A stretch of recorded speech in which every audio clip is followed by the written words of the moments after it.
સરપંચ શ્રી, તલાટી સાહેબ શ્રી, આચાર્ય સાહેબ શ્રી, ગ્રામજનો, શિક્ષકગણ તથા મારા વાલા મિત્રો, હું ભક્તિ જગદીશભાઈ વાઘેલા ધોરણ 5માં અભ્યાસ કરું છું. આજે તમારી સમક્ષ સ્વચ્છતા વિશે 2 શબ્દ કહેવા માંગુ છું, તે ધ્યાનથી સાંભળવા નમ્ર વિનંતી. સ્વચ્છતા ત્યાં પ્રભુતા, આ સૂત્ર ગાંધીજીએ આપ્યું. તે સ્વચ્છતાને ખૂબ જ મહત્ત્વ આપતા. જ્યાં સ્વચ્છતા હશે ત્યાં તંદુરસ્તી હશે. આપણા જીવનમાં સ્વચ્છતા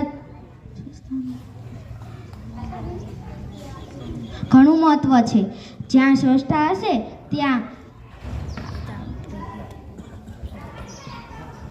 સ્વચ્છ ઘર, સ્વચ્છ દેશ, સ્વચ્છ હવા અને સ્વચ્છ આકાશ હોય તો જીવવાની કેવી મજા આવે, જાણે કે પૃથ્વી પર સ્વર્ગ ઉતરી આવે. આરોગ્યની જાળવણી માટે આપણે શરીરને સ્વચ્છ રાખવું જરૂરી છે. જ્યાં સ્વચ્છતા હોય ત્યાં સુંદરતા, જ્યાં સ્વચ્છતા હોય ત્યાં દિવ્યતા, જ્યાં સ્વચ્છતા હોય ત્યાં પવિત્રતા. એટલે જ કહેવામાં આવે છે કે સ્વચ્છતા હોય ત્યાં પ્રભુનો વાસ હોય છે. એવું માનવામાં આવે છે કે ગાંધીજીએ પણ સ્વચ્છતાને પ્રાથમિકતા આપતા હતા. આશ્રમવાસીઓને સ્વચ્છતાનું મહત્ત્વ સમજાવતા હતા.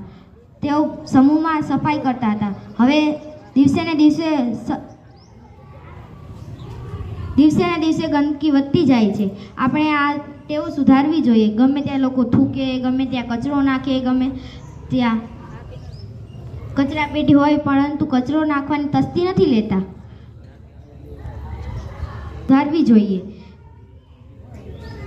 ભારત અભિયાન 2 ઓક્ટોબર 2015ના રોજ શ્રી વડાપ્રધાન નરેન્દ્ર મોદી દ્વારા શરૂ કરવામાં આવ્યું હતું. તેનો મુખ્ય ઉદ્દેશ છે સમગ્ર ભારતને સ્વચ્છ અને સુંદર બનાવવાનો.